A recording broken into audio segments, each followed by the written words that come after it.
जय हिंद फ्रेंड्स। गुरु भगवान के चरणों में सादर प्रणाम, सादर वंदन। सर्वप्रथम तो उन सभी दिवंगत छात्रों को श्रद्धांजलि जिन्होंने राजेंद्र नगर की वर्षा जल दुर्घटना में अपनी जान गंवाई। भगवान उनके परिवार को इस दुख को सहन करने की शक्ति दे। अब सवाल ये नहीं है कि ऐसी घटनाएं कैसे घटती हैं, सवाल यह है कि क्यों घटती हैं। सूरत में 22 बच्चे जल के मरे 19 मई 2019 को, 24 मई 2019 को। फिर मुखर्जी नगर में आग लगी, बच्चे कूदे बिल्डिंगों के ऊपर से, सबने देखा, पूरे देश ने देखा। कोई धरना करने नहीं गया, कोई प्रदर्शन करने नहीं गया, सबने देखा। बच्चे कूदते रहे, लाइव वीडियो चलती रही, सबने देखा। राजकोट में बच्चे मरे, कोई नहीं आया, कोई आया ही नहीं। इसी क्रम में राजेंद्र नगर में घटना घटती है और बच्चों की मृत्यु होती है। सवाल यह है कि या तो आप कंसर्न्ड अथॉरिटी को घेर कर बोलो कि दोबारा बेसमेंट में कोई आदमी नहीं मिलेगा, सुरक्षा के सारे मानक, और अगली बार अगर ऐसा होता है, सरकार ऐसा लॉ पास करे कि अगली बार अगर ऐसा होता है कि किसी भी संस्थान, किसी भी इंस्टीट्यूट, कोई भी जगह जहां पर ओनर की लापरवाही से किसी को मृत्यु हो रही है, उसकी संस्था, उसकी संपत्ति सील की जाएगी पूरी और उसको आजीवन कारावास दिया जाएगा। इसका विधान बनाया जाए, नहीं तो ये ऐसे चलता रहेगा, ये ऐसे ही चलता रहेगा, कुछ नहीं होगा। मैं बता तो रहा हूं, सीरीज ऑफ इवेंट्स हैं, एक सीरीज में इवेंट है। सरकार ये नियम बनाए, कानून बनाए कि अगर ऐसी कोई घटना घटती है कि बच्चे हैं, किसी भी सामाजिक स्थल पर, सार्वजनिक स्थल पर जहां पर मृत्यु होती है, किसकी लापरवाही से? ओनर की लापरवाही से, उसकी सारी संपत्ति सीज कर ली जाएगी। उससे जो कंसर्न्ड अधिकारी होंगे उनकी भी सारी संपत्ति सीज कर ली, मतलब जिसके समय में एनओसी पास हुई होगी उसकी भी सारी संपत्ति सीज कर ली जाएगी, और मकान मालिक और कंसर्न्ड अधिकारी जो भी हैं सबको आजीवन कारावास दिया जाएगा। कोई सुनवाई नहीं, कोई कोर्ट नहीं, कोई मुकदमा नहीं, बस इतना ही काफी होगा। तब तो सही बात है, तब तो लड़ाई लड़ी भी जाएगी। अब एक दूसरे के ऊपर कीचड़ उछालने जो लोग आए हैं, कानून की मांग होनी चाहिए, लॉ की मांग होनी चाहिए। ये बेचारे लड़के बच्चे कानून की मांग की, कठोर कानून बनाओ कि ऐसी दुर्घटनाएं ना घटें। मुझे अच्छी तरह याद है, मैं एक संस्था में पढ़ाता था, वहां एक टीचर की बेसमेंट में पढ़ाने से दम घुटने से मौत हो गई। एक टीचर की दम घुटने से मौत हो गई और संस्था ने जिम्मेदारी लेने से मना कर दिया। संस्था ने जिम्मेदारी लेने से मना कर दिया। इस कानून की मांग की जाए, इसकी सरकार हमें सुरक्षा की गारंटी दे। ये कानून बनाए कि किसी भी कोचिंग के किसी भी क्लास में 100 बच्चे से ज्यादा नहीं बैठेंगे। मैं तो कितनी बार लड़कों से अपील करता हूं कि क्यों आते हो दिल्ली पढ़ने के लिए। अब सब कुछ ऑनलाइन हो गया है, एक से एक बेहतरीन टीचर हो गए हैं, एक से एक शानदार टीचर ऑनलाइन पढ़ा रहे हैं और 10-10, 15-15, 20-20 हजार में पढ़ा रहे हैं। फिर क्यों आ रहे हो? ऑनलाइन पढ़ो, अपने घर में रह के पढ़ो। जितना पैसा यहां फूकते हो उससे अच्छा कहीं बगल के शहर में चले आओ, लाइब्रेरी में जाओ, वहां बैठ के पढ़ो। बड़े हो, 21-21 साल उम्र है, सुरक्षा के साथ अगर साधन कर लगता है। मुझे आज भी अच्छी तरह याद है, एक बार एक लड़का बेसमेंट की क्लास में, मैं क्लास ले रहा था, वहां शुरुआत हुई थी क्लास। उसने कहा सर यहां तो एक ही दरवाजा है निकलने का, दूसरा है ही नहीं, मैं यहां क्लास नहीं करूंगा। कुछ जागरूकता नागरिकों की भी होती है, कुछ नागरिक सिविक सेंस जिसको हम बोलते हैं वो भी होती है। तो आप कानून की मांग करिए, कठोर कानून की। किसी कोचिंग में 100 से ज्यादा लड़के ऑफलाइन नहीं बैठेंगे, एक बैच में 100 से ज्यादा लड़के नहीं बैठेंगे।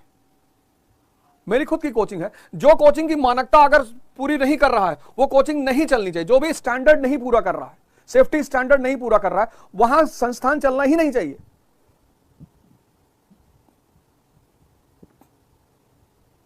क्यों चलेगा? लेकिन फिर क्या होगा? मुखर्जी नगर की घटना घटी, लाइव वीडियो चल रही थी, कूद रहे थे लड़के, किसी लड़की की रीढ़ की हड्डी टूट गई थी, हॉस्पिटल में भर्ती थी, उसका मुझे फोन आया था। लेकिन होगा क्या प्रोटेस्ट करने से कि मेयर इस्तीफा दो, इससे बच्चों का भविष्य में क्या भला होगा? इस मांग से क्या भला होगा? मांगे होनी चाहिए एकदम कि हर संस्था, जो कोई भी सार्वजनिक संस्था है, कोचिंग चला रही, स्कूल चला रही, उसके सेफ्टी स्टैंडर्ड उसे एनओसी देने से पहले चेक किए जाए, और अगर कोई दुर्घटना घटती है तो कोचिंग ओनर और जिस अधिकारी ने एनओसी दिया है उसको आजीवन कारावास, पूरी संपत्ति सील। मेयर के इस्तीफे से क्या होगा? ये राजनीतिकरण जो हो रहा है राजेंद्र नगर में, उसके इस्तीफे से क्या मिलेगा बच्चों को?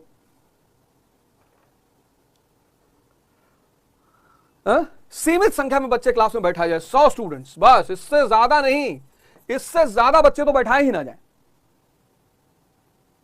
100 स्टूडेंट्स। जो एप्लीकेशन फॉर्म है, एडमिशन फॉर्म है, उसमें कोचिंग रिस्पॉन्सिबिलिटी ले कि अगर हमारी संस्थान में कोई घटना होती है तो मैं इसका जिम्मेदार माना जाऊंगा,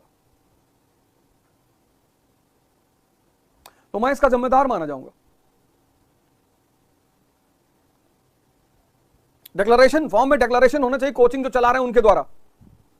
और चौथी बात, सबसे इंपॉर्टेंट बात है कि एक कानून पारित होना चाहिए।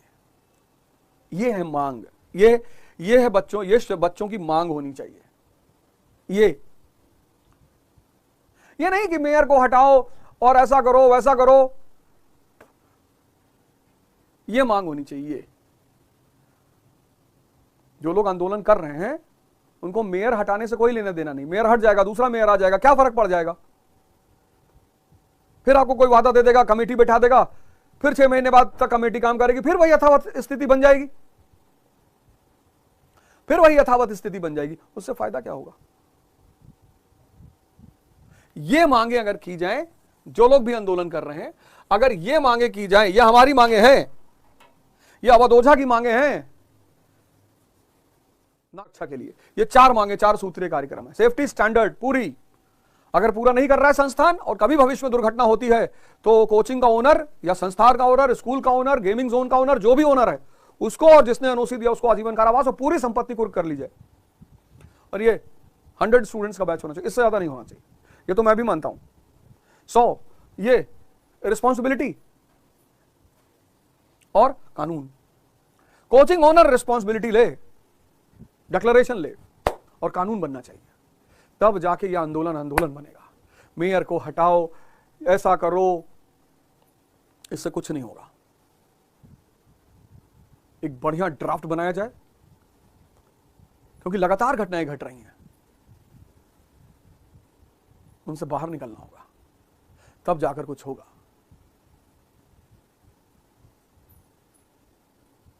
बहुत दुखद घटना है, बहुत दुखद है। और क्योंकि लगातार घटती है, मैं तो राजकोट वाले इंसिडेंट पर जब बच्चे मरे, मैं 2 दिन कुछ कर ही नहीं पाया। मैं बस सोचता था कि यार बताओ कैसे वो छोटे छोटे बच्चे आग के घेरे में आ गए होंगे, और क्या अंतिम मतलब क्या बीती हो। तो खेलने गए थे, उनका क्या दोष था?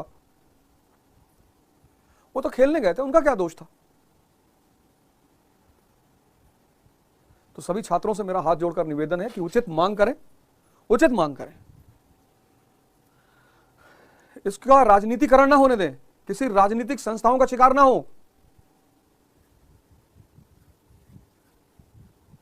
इससे ज्यादा नहीं कहा जा सकता। दुख और संवेदना की इस घड़ी में सिर्फ संवेदना व्यक्त की जा सकती है। हमें बेसमेंट मिल रही थी, 4 लाख रुपए कम में मिल रही थी, जितने की कोचिंग हमने ली है 4 लाख रुपए कम की मिल रही थी। वहीं उसी बिल्डिंग में नीचे बेसमेंट अभी तक खाली है, हमने नहीं लिया। हमने कहा ना, मैं रहा हूं ना बेसमेंट में, मैं देखा हूं, मुझे पता है बेसमेंट की क्या स्थिति होती है।